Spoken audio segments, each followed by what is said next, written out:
back, StarCraft fans. Right now we have stats up 2-0 on Solar in this matchup in the losers finals. Looks like there's some guys with chicken.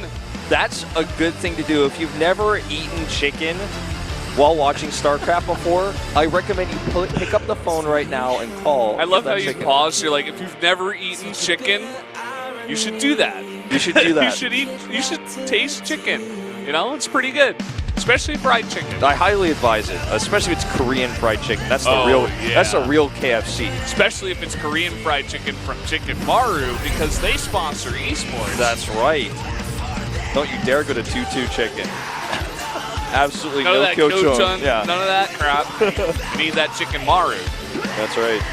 Well, Orbital Shipyard is our third map here. Stats is on a roll. Can Solar break the momentum? That's the question. Yeah, this is an interesting map, generally known as a pretty good Protoss map, but Stats, I think, lost to Keen on this map. So I'm not sure where he's feeling about this map up against a Zerg. Definitely a different matchup here.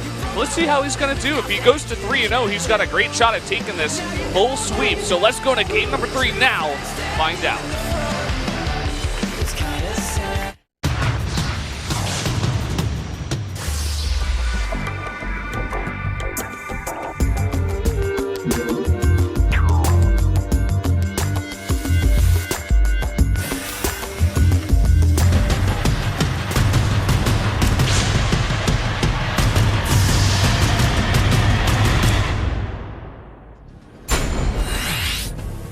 We are here on Orbital Shipyard for game number 3. This player down on the bottom left, currently up 2-0. It is Stats. Man, up to the top right in blue. His opponent is Solar. Solar, that well-deserved break. Definitely needed some time to calm himself down. Wasn't looking very happy after game number 2. Yeah, still not looking too happy, to be honest.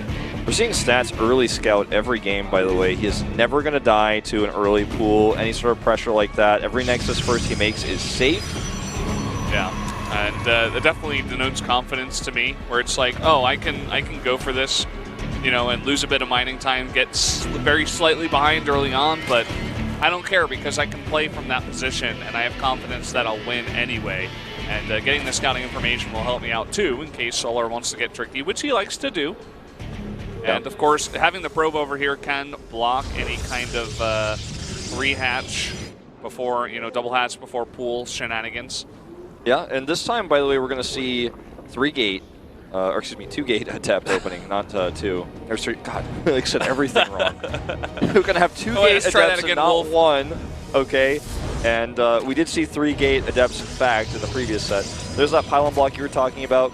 Obviously not going to last very long. In fact, he'll probably cancel it. But it is going to be pretty annoying to Solar trying to take that third base behind. And everything Solar has done for... Who's not even going to... Okay. Everything Solar has done in the early game for all 3 games has been basically identical. But look at this. After the cancel, he starts a Roach Warren, and he's not actually going to make the third hatchery. That's really interesting. He wasn't floating, you know, 300 minerals to make that hatch, so I think he was planning on doing this ever since, you know, maybe even the pylon was brought down here.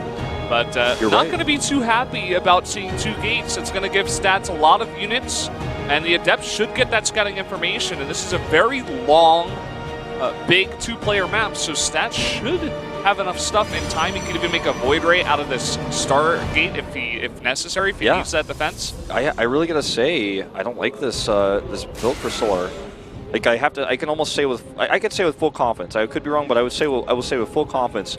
I don't think Stork told him to do this. I do not think Stork went there and said, "All right, man, you're down 0-2. It's time to go for a Roach Rush on Orbital Shipyard." I think he might be, dare I say it, on tilt. Oh, you said it. You said it. I said it. I can't believe you would say that, Wolf. Everyone hates when I say that word around reason. so easily. I think everybody's on tilt, right? I know. It's like I've gotten tweets just like this. I swear to God. Like, I can't believe you think he's tilted. I can't believe a player who plays for a career and thousands of dollars who wants to win his first Korean StarCraft tournaments or Royal Rotor would ever get nervous and make mistakes or do aggressive builds. Yeah. Well, let's see how this works. I mean, the Adepts are on the low ground. If he could catch them, maybe, and kill them really fast, that could be good. He's trying to bait them even further away from the ramp with these lings. Yeah, and look at this. Overlord is going to go down. There's so many pylons, one on the high ground and one on the low ground. He's making an extra one now for extra defense and safety at that third base. The attack is going to hit now, though. The key is if he can kill those Adepts and burst down these pylons. The Adepts are still on the low ground. A late reaction, a very late reaction from Stats. Late overcharge. The pylon will go down. He's going to stream through into the main base. The Adepts are still stuck on the low ground. Probes are being pulled. He could actually unpower this Stargate and the gateways, and that may just be game over, Valdez. Everything is unpowered, and all of the probes in the main have gone down to 13 probes. Now there's only this one Phoenix doing damage to the one lifted unit and 3 Adepts on the ground to defend. Yeah, the Adepts have actually just been free to do damage because the pylons were being targeted so long. But look at this. Ling's now split into both bases. I think this is lights out for Stats. He may get that third Nexus up, but how many probes is he going to have to saturate it if he keeps losing them here? He's even fighting with not a lot of probes. That was the worst thing he could have done. GG. That's going to be it. And Solar's back in the series, man. We didn't have confidence with that push, but he baited the Adepts. He kept them on the low ground. We saw his Stats with a somewhat late overcharge. His reaction to shade the Adepts in to try to block was just not there. It was very slow. It was a really nice job, well done job by Solar to also avoid any scouting. You know, the Adepts came out and he just played it so carefully, so slow. You know, he wasn't like, oh, I need to hit this one timing. He just made sure that Stats had no idea.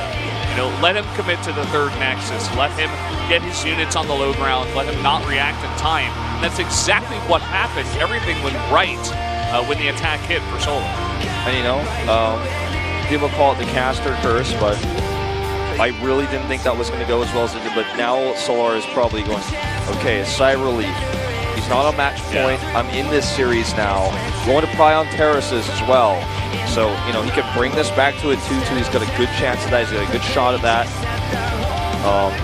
Stork doesn't look like too happy, but he's giving him some sick advice right now. Like, why would you do that build? I told you to play a macro game.